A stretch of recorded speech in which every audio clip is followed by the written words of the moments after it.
Assalamualaikum warahmatullahi wabarakatuh.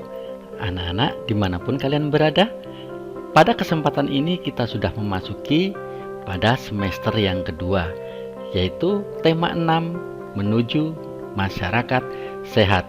Tentunya di semester 2 ini kita masih melanjutkan pembelajaran kita melalui sistem daring atau dalam jaringan. Tentunya semangat belajar anak-anak tidak boleh menurun. Kita harus tetap semangat untuk belajar demi menuju masyarakat yang sehat dan pintar tentunya. Untuk mempersingkat waktu, baiklah kita mulai saja pembelajaran kita pada kali ini, yaitu subtema 1, masyarakat peduli lingkungan. Pada pembelajaran yang pertama adalah kewajiban mengisi kemerdekaan di lingkungan rumah. Ingat bahwasanya bangsa Indonesia sudah lama merdeka. Para pejuang kita yang terdahulu, mereka berjuang dengan mengorbankan harta, tenaga, dan pikirannya. Lalu, apa yang dapat kita lakukan untuk mengisi kemerdekaan itu? Yang pertama adalah mengisi kemerdekaan di lingkungan rumah. Agar dapat mengisi kemerdekaan di lingkungan rumah, maka yang pertama kita bisa melakukan lingkungan hidup yang sehat tentunya. Akan mendorong terwujudnya masyarakat yang kuat. Di dalam tubuh yang sehat terdapat jiwa yang kuat. Maka dari itu, ketika diri kita dan lingkungan kita sehat, maka tentunya masyarakat akan menjadi kuat. Bayangkan kalau kita sakit-sakitan, maka tubuh kita juga tidak bisa menjadi kuat, tubuh kita menjadi lemah. Apalagi di era pandemi seperti ini, kita harus selalu menjaga yang namanya kesehatan, yaitu dengan cara mencuci tangan sesering mungkin, menggunakan masker, dan menjaga jarak. Contoh lain, kewajiban kita di rumah adalah mendaur ulang limbah atau sampah yang dapat merusak lingkungan. Ingat, salah satu yang membuat hidup kita tidak sehat adalah banyaknya limbah atau sampah. Maka dengan mendaur ulang, maka kita dapat mengurangi kerusakan lingkungan. Mendaur ulang adalah menggunakan kembali barang-barang atau bahan-bahan yang masih bisa dipakai. Selanjutnya ada membersihkan selokan atau paret. Selokan atau paret merupakan pembuangan limbah rumah tangga. Maka dengan cara sering-sering mungkin membersihkan selokan, maka lingkungan akan menjadi lebih sehat.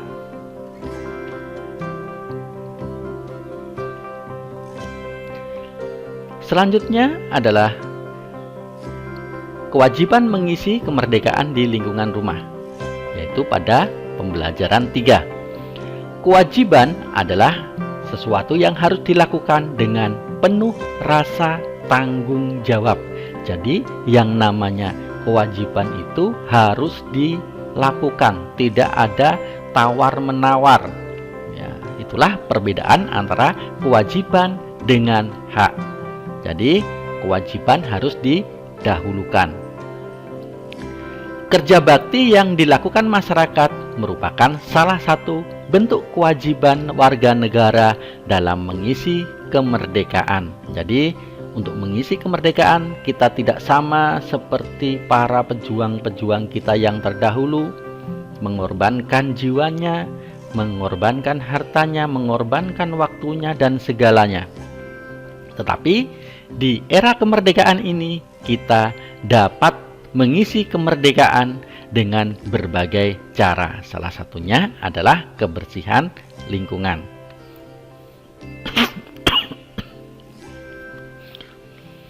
Ayo sebutkan kewajiban-kewajiban yang dapat kita lakukan di lingkungan rumahmu. Ayo adik-adik bisa menyebutkan apa saja kewajiban-kewajiban yang ada di rumahnya selain yang dicontohkan tadi. Tentunya masih banyak sekali kewajiban-kewajiban yang ada. Selanjutnya, apabila tadi kita membahas mengenai kewajiban di rumah, maka sekarang di lingkungan sekolah dan masyarakat. Setiap warga negara menjalankan kewajiban dengan penuh rasa tanggung jawab. Salah satunya adalah dengan cara melaksanakan kewajiban sebagai siswa, adalah dengan menjaga lingkungan hidup di sekolah. Jadi, sebagai siswa, kita dapat mengisi kemerdekaan dengan menjaga lingkungan hidup di sekolah, yaitu dengan menjaga kebersihannya, tertib dalam membuang sampah, menjaga keindahannya, tidak merusak lingkungan, dan lain-lain. Ayo, siapa yang suka coret-coret? Siapa yang suka membuang sampah sembarangan? Siapa yang suka merusak tanaman-tanaman? Nah, itu tidak diperbolehkan, karena kewajiban kita sebagai seorang siswa adalah menjaga lingkungan hidup di sekolah, di samping kewajiban-kewajiban yang lainnya.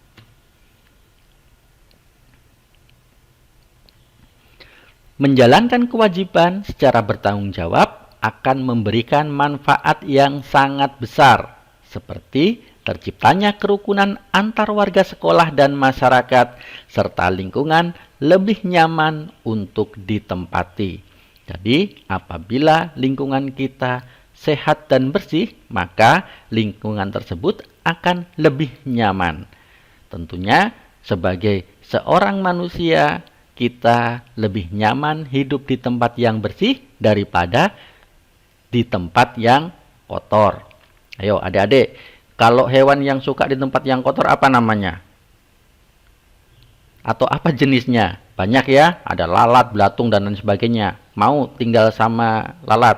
Ya, nggak mau kan? Maka kita harus selalu menjaga kebersihan lingkungan. Selanjutnya kita masuk kepada muatan bahasa Indonesia. Kompetensi dasar 3.7 dan 4.7.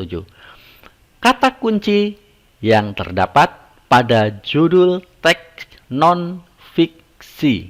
Ya. Teks non-fiksi merupakan teks yang ditulis berdasarkan data atau kenyataan yang ada. Jadi non-fiksi, bukan fiksi, bukan hayalan. Berarti kenyataan. Ya, kebalikannya, kalau fiksi itu hayalan, maka non-fiksi adalah kenyataan. Informasi dari teks non-fiksi dapat diperkirakan dengan cara mengetahui kata kunci yang terdapat pada judulnya. Perhatikan contoh. Lingkungan sekolah yang sehat. Tentukan kata kunci dari judul tersebut. Ya, ada 3 kata kunci yang bisa kita ambil, yaitu yang pertama ada lingkungan, ada sekolah, dan sehat. Ini adalah kata kuncinya. Kata kunci tentunya juga selain mengetahui isi yang terkandung di dalamnya, juga tentunya akan memudahkan kita dalam mengingatnya.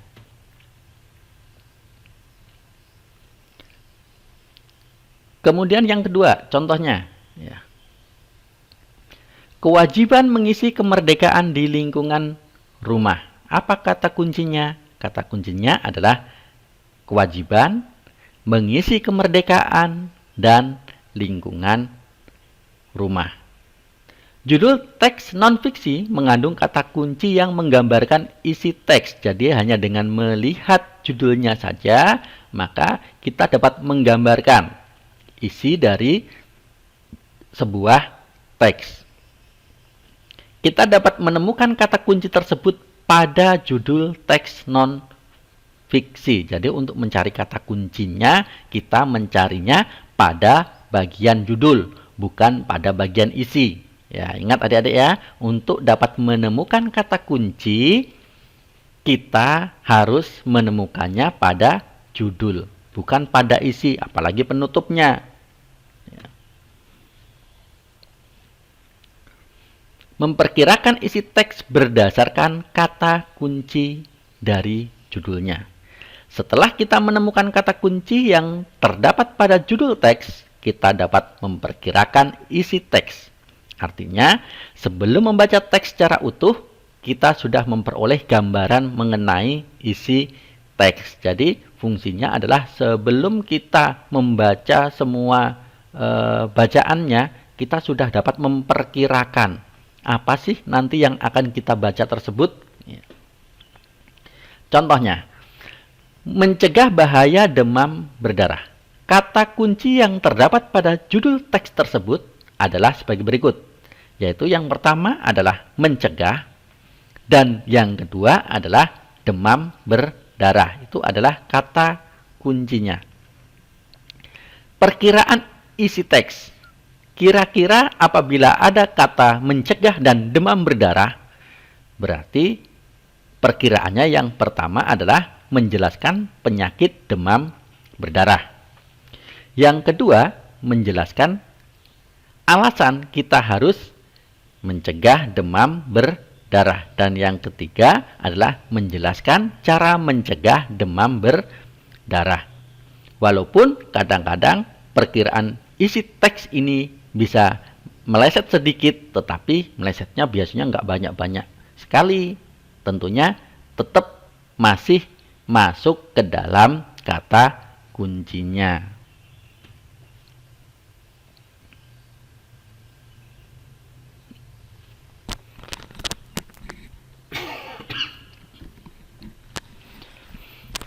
Menceritakan perkiraan informasi berdasarkan kata kunci dari judul teks. Kita dapat menemukan kata kunci dari judul teks non-fiksi. Kata kunci tersebut dapat kita ketahui maknanya dari Kamus Besar Bahasa Indonesia. Tentu di sini kita harus membukanya pada Kamus Besar Bahasa Indonesia. Ayo, siapa yang sudah membeli Kamus Besar Bahasa Indonesia? Belum ada. Ya, banyak yang membeli Kamus Bahasa Inggris. Padahal Kamus Bahasa Indonesia itu lebih penting adik-adik, karena kita tinggal di Indonesia. Berdasarkan kata kunci tersebut, kita dapat memperkirakan informasi dari teks yang akan kita baca. Ya. Selanjutnya adalah menuliskan perkiraan informasi dalam teks. Kita dapat memperkirakan isi teks tersebut berdasarkan judulnya. Setelah memperkirakan isi teks, kita dapat menyampaikan pendapat mengenai teks tersebut dalam bentuk lisan atau tulisan. Jadi, perkiraannya dapat kita ucapkan saja atau bisa juga kita tuliskan.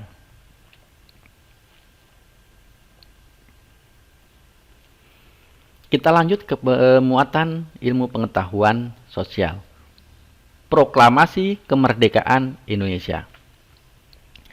Kemerdekaan Indonesia merupakan hasil perjuangan para pahlawan dan seluruh rakyat Indonesia. Proklamasi Kemerdekaan Indonesia diperjuangkan sejak zaman penjajahan Belanda hingga zaman penjajahan Jepang. Pada zaman penjajahan Jepang, Jepang membutuhkan bantuan rakyat Indonesia untuk melawan sekutu. Ya, jadi dijajah itu tidak enak. Ya, maka kita jangan mau terulang lagi untuk dijajah bahasa asing. Oleh sebab itu, maka sebagai generasi penerus, adik-adik harus belajar yang rajin, belajar yang giat, agar kita tidak kembali dijajah oleh bangsa asing. Penjajahan itu bermacam-macam ya adik-adik ya. Ada dijajah secara fisik, ada dijajah secara mental, ada dijajah secara ekonomi. Ya, makanya di sini perlunya adik-adik selalu belajar dan belajar. Perjalanan proklamasi kemerdekaan Indonesia. Pada bulan Agustus 1945, Jepang kalah dari sekutu sebagai tanda berakhir Perang Dunia Kedua, yaitu dengan dijatuhkannya 2 buah bom atom di kota Hiroshima dan Nagasaki, yang mana jatuhnya bom atom tersebut meluluh lantakkan 2 kota tersebut hingga tidak bersisa. Sehingga dengan jatuhnya bom atom tersebut, otomatis Jepang takluk kepada sekutu dan Perang Dunia Kedua pun berakhir. Sultan Syahrir dan golongan muda mendesak Soekarno dan Hatta untuk segera memproklamasikan kemerdekaan Indonesia. Jadi sebagai anak muda mendengar Jepang sudah takluk kepada sekutu, maka golongan muda ini semangat sekali untuk segera memerdekakan dirinya, segera memerdekakan bangsanya. Nah, maka sebagai seorang generasi muda, kalian juga harus semangat, sama seperti semangatnya para pejuang-pejuang kita.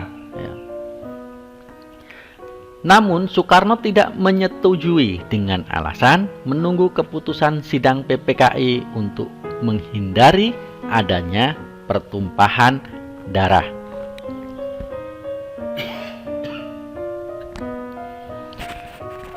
Pertumpahan darah di sini yang dimaksud adalah terjadinya perang antara Indonesia dengan Jepang. Maka dari itu Soekarno menunggu adanya sidang PPKI.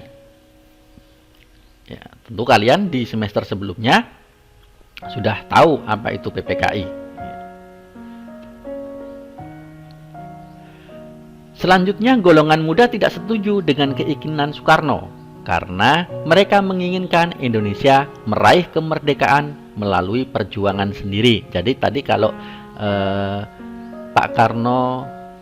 Bung Karno ingin kemerdekaan itu menunggu sidang PPKI, tetapi para kaum muda tidak maunya merdeka dengan perjuangan sendiri. Dan memang sebagai generasi muda kita harus seperti itu. Kita tidak boleh meminta bantuan dari orang lain kalau kita masih mampu. Lebih baik kita berdiri di atas kaki sendiri.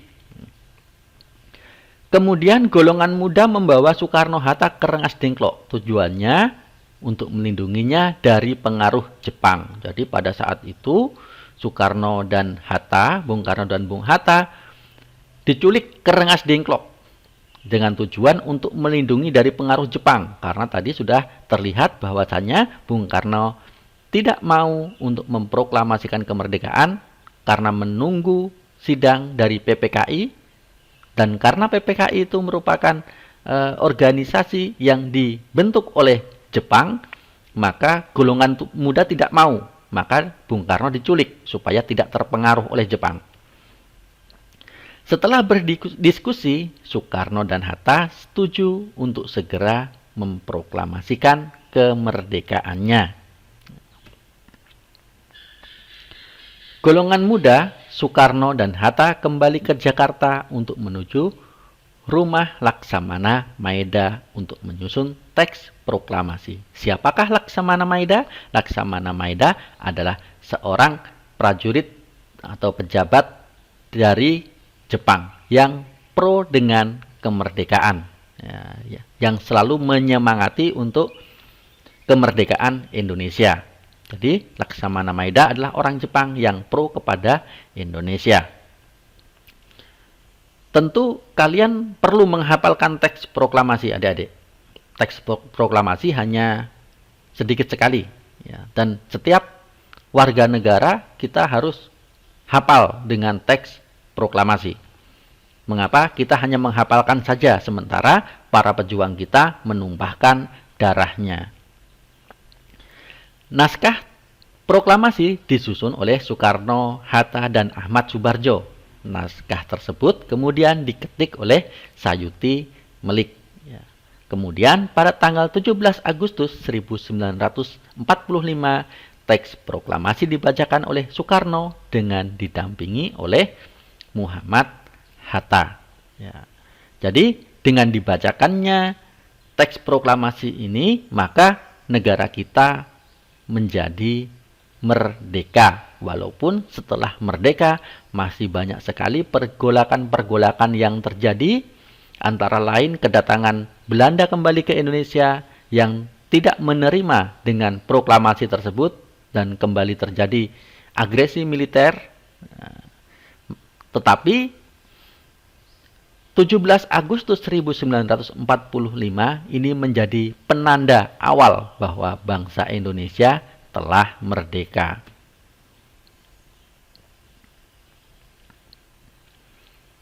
Upaya mengisi kemerdekaan Indonesia dengan perilaku positif. Sebagai seorang siswa, kita harus selalu berperilaku positif. Karena tujuan kita belajar adalah memperbaiki diri. Jadi kalau perilaku kita tidak positif, maka belajar kita belum berhasil.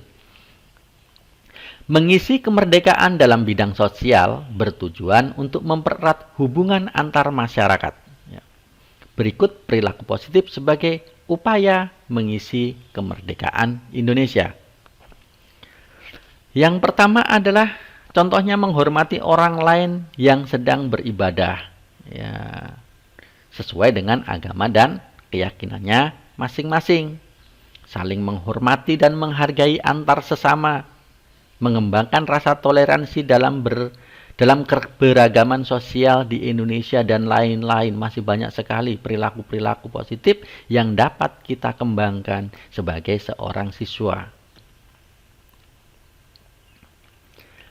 Selanjutnya kita masuk kepada ilmu pengetahuan alam, pertumbuhan dan perkembangan manusia. Pertumbuhan adalah proses bertambahnya ukuran dan jumlah sel di dalam tubuh. Misalnya, berat tubuh kita saat usia balita berbeda dengan saat masa remaja. Perkembangan adalah suatu proses pendewasaan atau pematangan organ-organ tubuh manusia sehingga bisa bertambah. Maksudnya bertambah adalah bertambah jumlahnya atau berubah fungsi organ tubuh manusia tersebut. Dikatakan bertambah, contohnya ayam yang semula 2 ekor dengan adanya perkembangan bisa bertambah menjadi 7 ekor. Dan itu terjadi karena adanya proses pendewasaan atau pematangan organ-organ tubuh. Nah, dalam hal ini kita membahas manusia. Jadi manusia juga sama. Ya.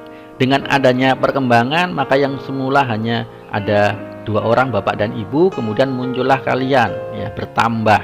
Ya.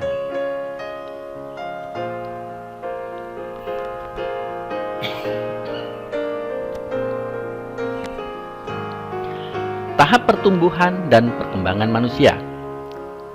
Tahap pertumbuhan dan perkembangan manusia dimulai dari bayi. Bayi adalah manusia yang baru lahir dan sangat bergantung kepada orang tuanya. Bayi belum dapat berjalan dan biasanya masih mengkonsumsi ASI atau air susu ibu.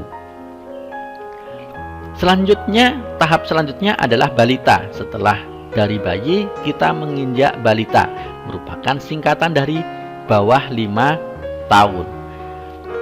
Masa balita biasanya sudah dapat berjalan, melompat, dan berlari. Mereka mulai pandai bicara dengan orang lain. Selanjutnya, setelah balita masuk kepada masa anak-anak seperti kalian. Pada masa ini, anak-anak sudah mulai mandiri dan dapat melakukan pekerjaan-pekerjaan yang ringan sama seperti kalian. Nah, jadi kalian sudah dapat melakukan pekerjaan-pekerjaan yang ringan, contohnya menyapu, mengepel, ya, membuang sampah dan lain sebagainya. Tahap selanjutnya adalah tahap remaja, adalah masa peralihan dari anak-anak menuju dewasa. Pada masa ini manusia mulai mengalami pubertas, ya. Selanjutnya adalah masa dewasa, adalah masa ketika manusia sudah melewati masa pubertas. Ya, masa pubertas adalah masa peralihan dari anak-anak menuju remaja.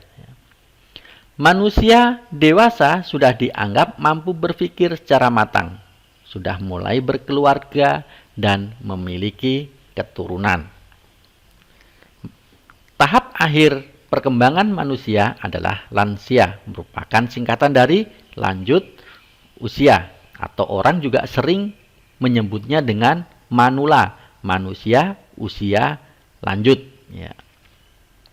Pada masa ini, manusia akan mulai beruban, kulit keriput, massa otot dan tulang menurun, penglihatan dan pendengaran berkurang, dan lain sebagainya. Pubertas pada masa remaja. Pubertas adalah masa perubahan dari anak-anak menjadi dewasa. Pada masa pubertas, tubuh seorang anak akan mengalami beberapa perubahan, seperti perubahan fisik dan tingkah laku. Laki-laki dan perempuan memiliki ciri-ciri pubertas yang berbeda. Selain perubahan fisik, pada masa pubertas manusia juga akan mengalami perubahan pola pikir. Jadi pola pikir anak-anak dengan pola pikir remaja berbeda. Pola pikir remaja dengan dewasa berbeda. Dewasa dengan manula juga berbeda. Tingkah laku manusia saat masa pubertas juga mengalami banyak sekali perubahan. Ya, baik itu perubahan yang positif maupun perubahan yang negatif. Tetapi sebagai seorang manusia, kita harus bisa sebanyak mungkin menekan perbuatan yang negatif dan memunculkan perbuatan-perbuatan yang positif. Dan sebentar lagi kalian akan memasuki masa pubertas. Bahkan mungkin ada di antara kalian yang sudah masuk pada masa pubertas. Ciri-ciri fisik remaja pada masa pubertas. Ciri fisik remaja laki-laki. Secara fisik, massa otot semakin bertambah, ototnya semakin besar, semakin kuat, semakin kekar. Ya. Tubuh bertambah berat dan tinggi, beratnya bertambah, tingginya juga bertambah. Jakun mulai tumbuh dan tampak. Kalau laki-laki di lehernya itu ada jakunnya, ya, mulai tumbuh dan kelihatan. Ya, ada yang kelihatan dengan jelas, ada yang tidak terlalu jelas, tetapi pada hakikatnya semua laki-laki mempunyai jakun. Suara berubah menjadi lebih berat. Hal ini dikarenakan tumbuhnya jakun tersebut. Ya. Biasanya mulai tumbuh kumis. Ya, kumisnya mulai tumbuh, yang nantinya berjenggot-jenggotnya juga mulai tumbuh, dan lain-lain. Ya. Tumbuhnya jerawat, ya, jerawatnya mulai tumbuh, yang semula kulitnya mulus sekarang mulai tumbuh jerawat karena ada banyak sekali perubahan hormon yang ada dalam tubuh kalian. Keringatnya semakin banyak, ya, keringatnya bertambah. Begitu juga ciri-ciri fisik remaja perempuan, massa ototnya semakin bertambah, ya. Tubuh bertambah berat dan tinggi. Suara berubah menjadi lebih nyaring. Apabila tadi laki-laki, suaranya berubah menjadi berat dan besar. Kalau perempuan menjadi lebih nyaring. Tumbuhnya jerawat, sama, keringat semakin banyak. Ini adalah ciri-ciri fisik yang dapat terlihat. Ya. Walaupun selain ciri-ciri fisik, juga ada ciri-ciri lain yang tidak dapat terlihat. Contohnya mulai menyukai lawan jenisnya. Nah, itu tidak bisa terlihat, ya, dan lain sebagainya.